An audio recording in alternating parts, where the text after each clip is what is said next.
How to cancel Dropbox Plus subscription. First of all, go ahead and launch your device's App Store or Google Play Store. Once you open it, all you have to do is tap on your profile icon on the top right corner from the home page.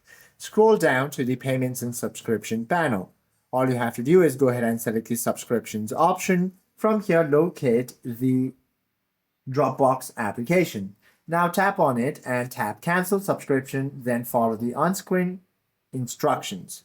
And this is how you can cancel Dropbox subscription on Android device or mobile device. But if you are on your desktop, you simply have to launch the Dropbox in the web browser and sign into your account, then open the settings, go to the plan section, then tap on the cancel plan option and continue the cancellation from the confirmation screen. Hope this video helps you out a lot. If you have any questions or queries, do comment down below.